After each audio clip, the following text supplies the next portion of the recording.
दिल्ली विधानसभा 2025 में चुनाव हुए थे 4 फरवरी 2025 को, और उसके बाद जो है कि 8 फरवरी 2025 को दिल्ली विधानसभा चुनाव के बाद मतगणना हुआ, और इस मतगणना में बड़ा ही उलटफेर देखने के लिए मिला।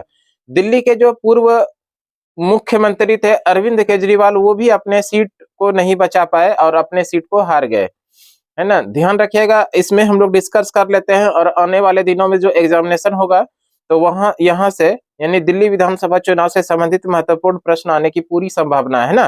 तो पूरा डिटेल एक्सप्लेनेशन देखते हैं। तो सबसे पहला ही प्रश्न दिया गया है, देखिए कि दिल्ली विधानसभा चुनाव 2025 में किस राजनीतिक दल ने बहुमत हासिल किया। बहुमत की बात करें, दिल्ली विधानसभा चुनाव है, दिल्ली विधानसभा में टोटल सीटों की संख्या कितना है, 70। दिल्ली में जो विधानसभा का सीट है वो कितना सीट है, 70। और बहुमत के लिए जो जरूरी सीट है, बहुमत हासिल करने के लिए वो कितना चाहिए, 36 चाहिए। बहुमत हासिल करने के लिए कितना चाहिए, 36। और भारतीय जनता पार्टी यानी बीजेपी को 2025 के विधानसभा चुनाव, दिल्ली विधानसभा चुनाव में कितने सीट पर जीत हासिल हुआ, तो ध्यान रखिएगा 48 सीटों पर। कितने सीटों पर जीते कितने सीटों पर, 48 सीटों पर इन्होंने जीत दर्ज किया है। और दूसरे स्थान पर जो रहा आम आदमी पार्टी, जिसको कि आप के नाम से भी जानते, आप आम आदमी पार्टी, जिसके प्रमुख, जिसके संयोजक कौन है, अरविंद केजरीवाल। और इनको जो सीट मिला, कुल मिला के 22 सीट मिला है। और इसके पहले जो इसी आम आदमी पार्टी की सरकार थी दिल्ली के अंदर में, और अब यहाँ पर दिल्ली के अंदर में सत्ता परिवर्तन होने वाला है। भारतीय जनता पार्टी के कई बड़े चेहरे हैं जिनको कि मुख्यमंत्री के दावेदार माने जा रहे हैं। अब देखते हैं कौन मुख्यमंत्री बनते हैं। वैसे भारतीय जनता पार्टी को पूर्ण बहुमत हासिल हुई है दिल्ली विधानसभा के चुनाव में। कितना सीट उनको मिला है, 48 सीट पर उन्होंने जीत दर्ज किया है। वहीं पर आम आदमी पार्टी की बात करें तो 22 सीट इन्होंने दर्ज किया है ना। अगर बात कर लें यहाँ पर कांग्रेस का खाता भी नहीं खुल पाया है। कांग्रेस को एक भी सीट नहीं मिला है। हाँ, दिल्ली में कांग्रेस को एक भी, और ध्यान रखिएगा, एक भी सीट कांग्रेस को नहीं मिला।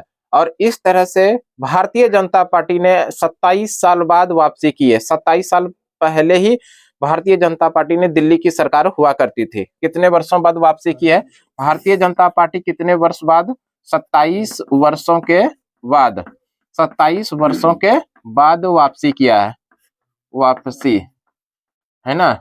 27 वर्षों के बाद भारतीय जनता पार्टी ने वापसी किया है। ये कुछ इंपॉर्टेंट दिल्ली विधानसभा चुनाव 2025 में भाजपा की चलिए, इसमें सबसे एक बढ़िया सवाल है कि दिल्ली विधानसभा चुनाव के लिए मतदान जो हुआ था, मतदान हुआ था 4 फरवरी को। मतदान कब हुआ था, 4 फरवरी 2025 को। और मतगणना जो हुआ, मतगणना हुआ 8 फरवरी 2025 को। इसको भी नोट डाउन कीजिएगा, है ना। और एक सवाल बेहद ही इंपॉर्टेंट सवाल है, आम आदमी पार्टी के संयोजक अरविंद केजरीवाल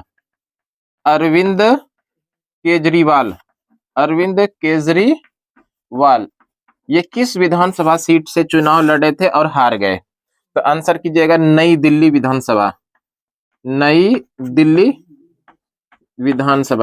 विधानसभा से ये चुनाव हार गए हैं। और साथ में दिल्ली के उप मुख्यमंत्री मनीष सिसोदिया ये भी चुनाव हार गए हैं। मनीष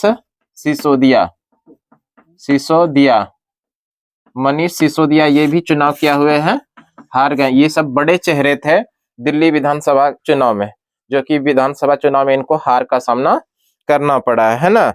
आतिशी जो कालका जी विधानसभा से चुनाव लड़ी थी, वो जीती है आतिशी, है ना। ये कुछ बड़ा चेहरा था। और इस तरह से दिल्ली विधानसभा चुनाव 2000 वोटिंग की तारीख 4 फरवरी था, है ना। दिल्ली विधानसभा चुनाव 2025 के नतीजे 8 फरवरी को आए। कुल कितने विधानसभा सीट के लिए चुनाव में मतदान कराए गए थे, 70 सीटों के लिए, है ना। दिल्ली विधानसभा के चुनाव में मतगणना हुआ, उसमें जो रिजल्ट आया वो बहुत ही महत्वपूर्ण और उलटफेर वाला रिजल्ट आया। इसमें से अरविंद केजरीवाल जो अपना सीट हार गए नई दिल्ली विधानसभा सीट से। और इसको आप लोगों को बताना है कि दिल्ली विधानसभा में अरविंद केजरीवाल जो नई दिल्ली विधानसभा सीट से चुनाव लड़ रहे थे, इनको किसने हराया था। तो ध्यान रखिएगा, बेहद ही इंपॉर्टेंट ये है, प्रश्न हो सकता है।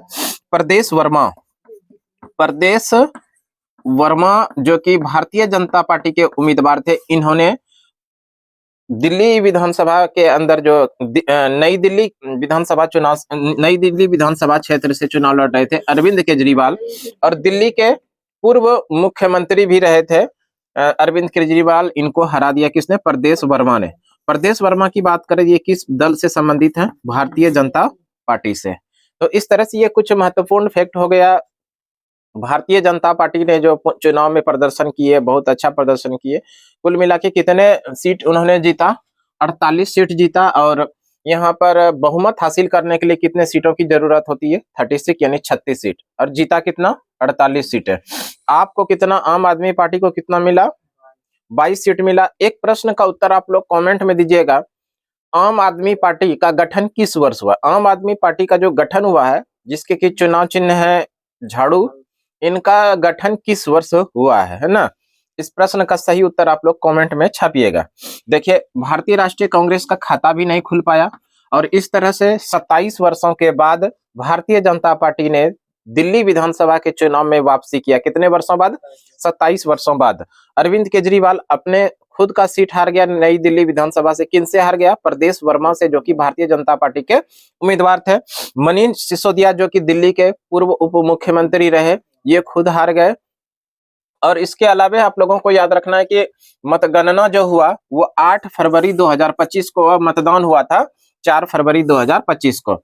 और भी प्रश्न बनेंगे यहाँ पर, उसको देख लेते हैं। विधानसभा का जो चुनाव आयोजित कराई जाती है, वो उसका देख रेख कौन, मॉनिटरिंग जो करती है वो कौन करती है, ये सारी चीजों को देख कर लेते हैं। किसी भी राज्य के अंदर में विधानसभा का चुनाव हो, पूरे देश के अंदर में लोकसभा का चुनाव हो, राष्ट्रपति का चुनाव, ये जो चुनाव कराने की जिम्मेदारी होती है वो किनके पास होती है? तो ध्यान रखिएगा, निर्वाचन आयोग। ये जिम्मेदारी किनके पास है?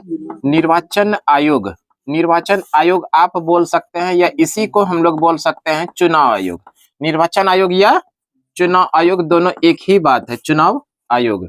अगर हम लोग बात कर रहे हैं निर्वाचन आयोग या चुनाव आयोग की स्थापना, चुनाव आयोग या निर्वाचन आयोग की स्थापना कब होती है? 25 जनवरी 1950 को। 25 जनवरी 1950 को निर्वाचन आयोग या चुनाव आयोग की स्थापना होती है। अगर हम लोग बात कर रहे हैं प्रत्येक वर्ष 25 जनवरी को क्या मनाया जाता है, तो ध्यान रखिएगा, मतदाता दिवस। 25 जनवरी को क्या मनाया जाता है? मतदाता दिवस। 25 जनवरी को प्रत्येक वर्ष मनाया जाता है मतदाता दिवस, क्योंकि 25 जनवरी 1950 को भारत में निर्वाचन आयोग या चुनाव आयोग की स्थापना होती है। निर्वाचन आयोग या चुनाव आयोग का हेडक्वार्टर यानी मुख्यालय कहां पर है? तो ध्यान रखिएगा, नई दिल्ली। कहां पर है? नई दिल्ली में। नई दिल्ली में निर्वाचन आयोग यानी चुनाव आयोग का हेडक्वार्टर है। निर्वाचन आयोग, चुनाव आयोग का काम है किसी भी राज्य के अंदर में विधानसभा का चुनाव कराना हो, लोकसभा का चुनाव कराना है, किसी भी राजनीतिक दल को मान्यता देना हो, चुनाव चिन्ह देना है, मतदाता पहचान पत्र बनवाना हो, ये सारे का सारा काम क्या किनका है? निर्वाचन आयोग का काम है या चुनाव आयोग का काम है। अगर हम लोग बात कर ले निर्वाचन आयोग यानी चुनाव आयोग के हेड कौन है, अभी वर्तमान समय की बात करें तो अभी जो निर्वाचन आयोग या चुनाव आयोग के हेड कौन है? श्री राजीव कुमार। ध्यान रखिएगा, श्री राजीव कुमार। ये राजीव कुमार जो है भारत में मुख्य निर्वाचन आयुक्त है। ये क्या है? मुख्य निर्वाचन आयुक्त। याद रखिएगा, मुख्य निर्वाचन आयुक्त। मुख्य निर्वाचन आयुक्त। मुख्य निर्वाचन आयुक्त कौन है? राजीव कुमार। इसके अलावा दो और है, एक है ज्ञानेश कुमार, इसके सहयोगी हैं श्री ज्ञानेश कुमार, ज्ञानेश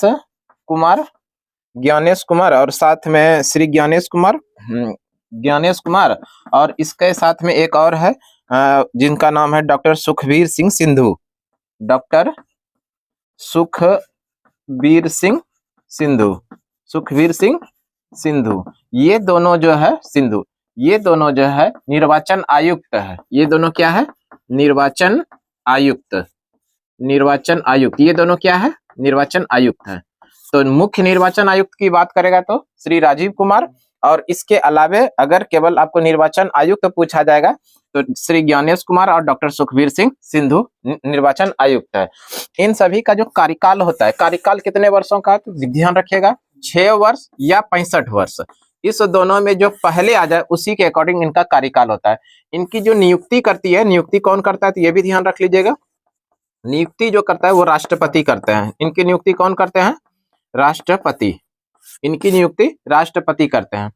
इसके अलावा थोड़ा सा ध्यान रखिएगा, भारत में निर्वाचन करने के लिए यानी वोट करने के लिए, भारत में वोट के लिए, है ना, भारत में वोट के लिए न्यूनतम आयु कितना होना चाहिए? वोट के लिए न्यूनतम उम्र जो है वो कितना होना चाहिए? भारत में वोट के लिए न्यूनतम उम्र होना चाहिए 18 वर्ष। कितना वर्ष होना चाहिए? 18 वर्ष। एक सवाल यहाँ पर इसके अलावे याद रखना है हम लोगों को, वोट के लिए न्यूनतम उम्र, वोट के लिए न्यूनतम उम्र, वोट के लिए न्यूनतम उम्र 18 वर्ष से कम करके, 18 वर्ष से, सॉरी 21 वर्ष से, है ना, 21 वर्ष से 18 वर्ष किया गया, 18 वर्ष किया गया। ये इंपॉर्टेंट है, 18 वर्ष किया गया। ये कब किया गया? तब इसका जो आंसर होगा 61वां संविधान संशोधन 1989, है ना, 61वां संविधान संशोधन 1989 के द्वारा, 61वां संविधान संशोधन 1989 के द्वारा क्या किया गया? वोट के लिए न्यूनतम उम्र 21 वर्ष से कम करके 18 वर्ष किया गया। ये बेहद इंपॉर्टेंट प्रश्न है, ध्यान रखना, है ना। वोट के लिए न्यूनतम उम्र यानी मतदान करने के लिए न्यूनतम उम्र 21 वर्ष से कम करके 18 वर्ष किया गया। कब? तो आप आंसर करेंगे 61वां संविधान में संशोधन किया गया और संविधान संशोधन नंबर था 61वां। कब? 1989। 61वां संविधान संशोधन 1989 के द्वारा वोट के लिए न्यूनतम उम्र 21 वर्ष से कम करके कितना किया गया? 18 वर्ष। यानी कि अब भारत में जो भी व्यक्ति, जो भी लोग 18 वर्ष के हैं वो चुनाव में अपना भागीदारी ले सकते हैं। क्लियर है? तो इस तरह से ये इंपॉर्टेंट फैक्ट हो गया निर्वाचन आयोग या चुनाव आयोग। निर्वाचन आयोग या चुनाव आयोग की बात करें, स्थापना कब होती है? 25 जनवरी 1950 को। 25 जनवरी को प्रत्येक वर्ष भारत में मनाया जाता है मतदाता दिवस। निर्वाचन आयोग या चुनाव आयोग का हेडक्वार्टर कहां पर है? नई दिल्ली। निर्वाचन आयोग या चुनाव आयोग के जो हेड है यानी मुख्य निर्वाचन आयुक्त है वो है श्री राजीव कुमार। क्लियर? इनके अलावे इनके जो सहयोगी हैं यानी निर्वाचन आयुक्त हैं वो है श्री ज्ञानेश कुमार और डॉक्टर सुखबीर संधू। ये दोनों निर्वाचन आयुक्त है, जबकि राजीव कुमार है मुख्य निर्वाचन आयुक्त। और इन लोगों का जो कार्यकाल होता है 6 वर्ष या 65 वर्ष, जो पहले आ जाए उसी के अकॉर्डिंग इनका रिटायरमेंट है। क्लियर है? और इनकी जो नियुक्ति होती है किनके द्वारा? तो राष्ट्रपति के द्वारा। क्लियर? तो उम्मीद है कि आप लोगों को अच्छे से समझ में आ गया होगा।